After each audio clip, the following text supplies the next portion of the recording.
Welcome to Thehayteam's Workshop Wednesday. It is 5:30 in the morning. I didn't really want to be up this time in the morning. I just got stuff to get on with. As you see, the big pipe here is an 8-inch pipe. It's not quite agricultural. It's plant for a big wash plant, basically. I'll try and do as much kind of video as I can, but because it's on somebody else's site, I'll see what I can do. It's not a big deal, but just gives you another insight of the other works that I do. So I'll crack on with that one. I'd certainly rather be in my bed right now. I love my bed. It's so much comfier than in the workshop. It's damp, wet, it condensates. I have my own weather system in here. Weather systems in my workshop. Look at my table.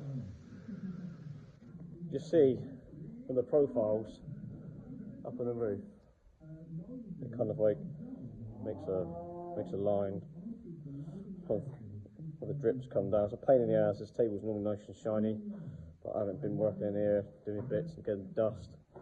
It's been normally on there on the pad.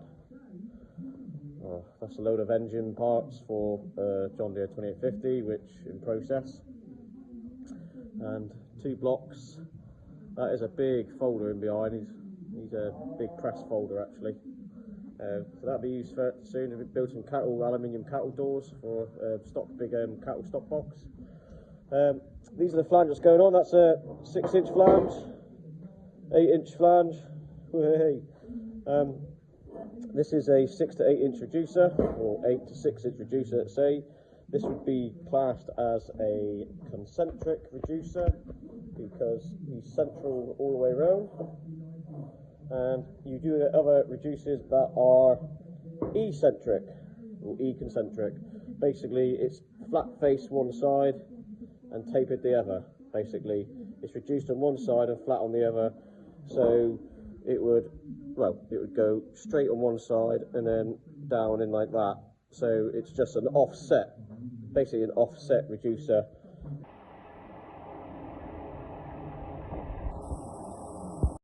I would normally use a bandsaw to cut the pipe, but I'm using a trusty grinder.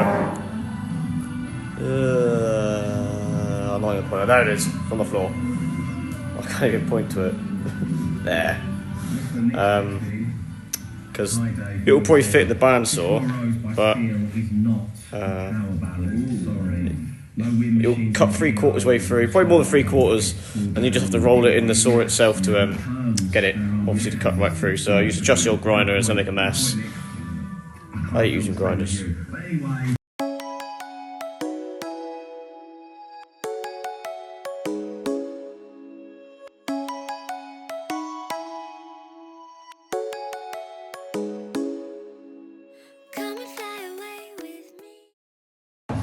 Don't know if you can hear the cows next door.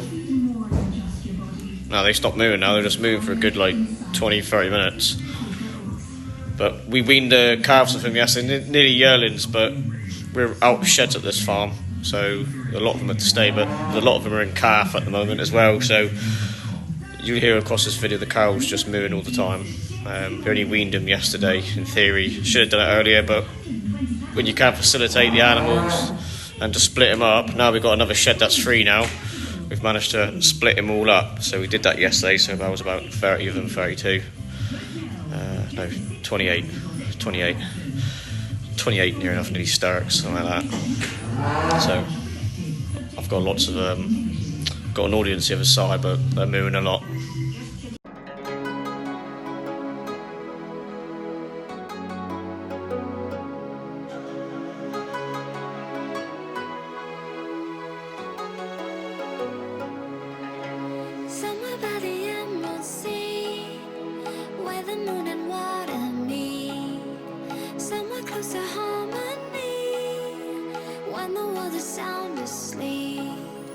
Something's gonna bring the change.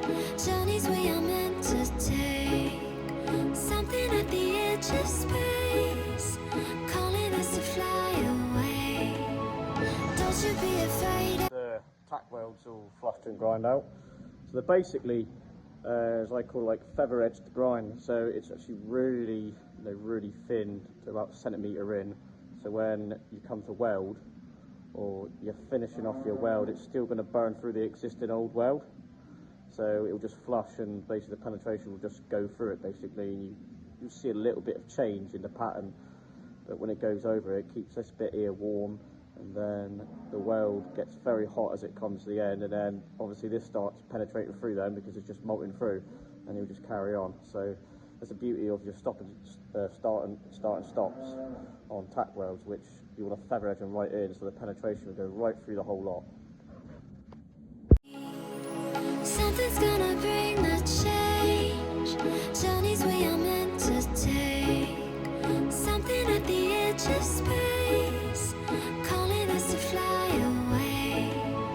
Don't you be afraid, everything will change. You and I, jumping off the edge. They say dreamers never die, so come and fly, come and fly, come and fly away with me. Right, okay, now that is all welded up. You can see in the time lapse I did, you can see me doing a stop and start on the welds every time. So it looks bulbous from the start, but I start way back because that will, so I can get the heat into it. Then the heat transfers, and then it will literally just penetrate through the existing tack as you work your way through. So that's hence why it's a little bit like that. I haven't got a on some welders you get like a hot start, so it blasts in a certain percentage of heat before it actually starts welding, which I don't have that setting on mine. One day I'll have that welder, but it's big bucks.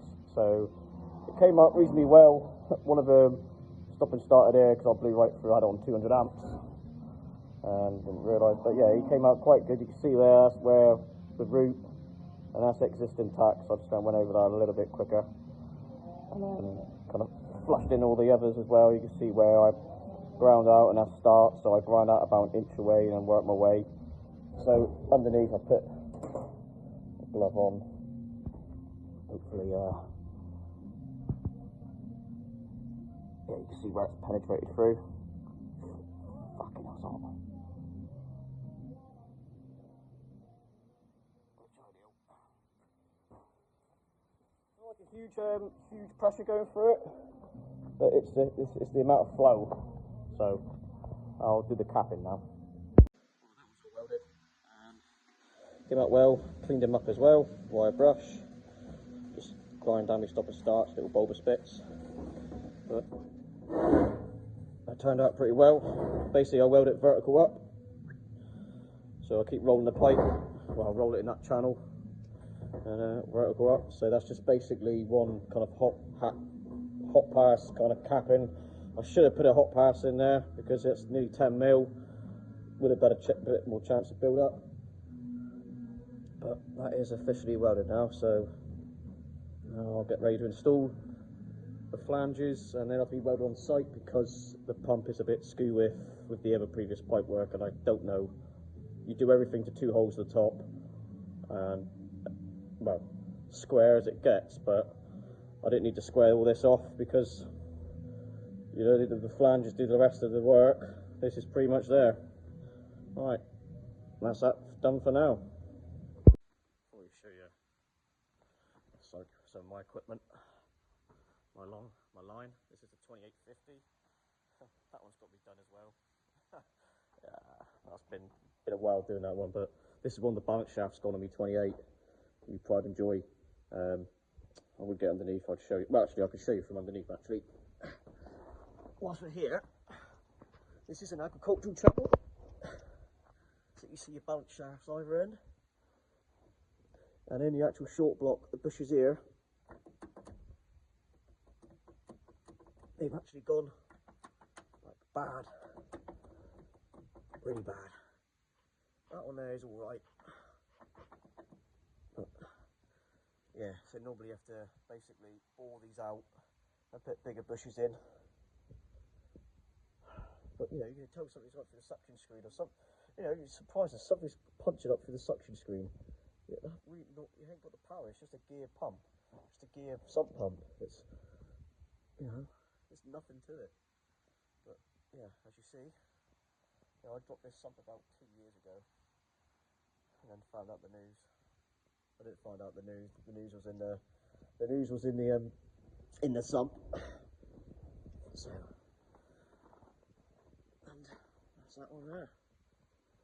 That's a Friday 130, my uncle's tractor. It's like one of his first tractors. He did have another one, and then this is going back, well into the 80s.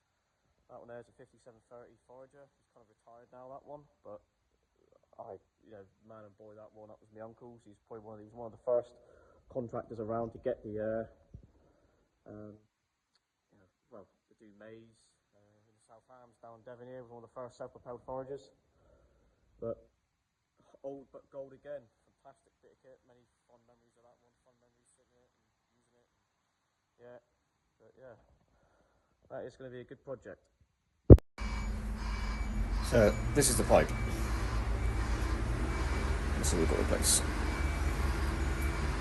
See what I mean about concentric and eccentric? Well, this is eccentric reducer, and I've got mine as a parallel one, so that's basically just concentric. So this is what's got to be replaced. Is a non-return valve. Is a better one because he's obviously been repaired, and this is what needs to be taken out. You can see on the bottom bellow there, he's been forced out. Even though I've checked the centre of the laser, there's a laser level. Run up through to the parallel, it's actually bang on centre to the elbow. So why that was put on, I do not know. There's no reason to put it on for the outlet end. There's no air for trapping air in the pump. So no idea why. But this is what's got to be replaced. I can't do too much filming here because it's not really my site. So I'll probably do some time lapses. Right, that is the new non-return valve fitted, and that's just your normal gate valve fitted in. The old non-return valve is on the floor because reasons for that one. Well, he blew through and then had to be welded up a long time back. Well, not a long time back, but kind of things. That's how the vortex works inside. But I had to use the Hitachi to swing that in and around over that. So basically, like the kind of pipe gantry, it was quite difficult. Look at that. But that's the old pipe there, and try not to show too much because it's not my site. But hopefully, get this one all bolted up and then get them all welded. Right, jobs are good in. That non-return valve is in. The valve is in. The gate valve and the big long spigot pipe all in. I kind of wish I did the valve, well, the flanges in the workshop, but you can't be too sure because that's that bellow there was very skew width, and I wasn't sure if it was going to be square or not, so that's why I left it. But it's taken the last couple of hours getting it all welded and finished. But jobs are good in. You work in this area with a little 3-ton mini digger, try and swing it over the end of this gantry here, but it's all done. It's a good half a ton plus. The whole lot, we have to take it all out, and all done. And what a rig that is. That's workshop Wednesday all done. Well, not workshop, but we're on site. So as again, if you want to see more content and more of this channel again, put a thumbs up, subscribe. You'll see us also on Facebook, Twitter, Instagram and Snapchat. Leave some more comments below, see what you think again of the channel. This is my actual day-to-day life mainly, doing the welding and fabrication on site in the workshop. I can give you more little tours around other places I go to. But yeah, see what you think of the channel, leave a comment below. Cheers.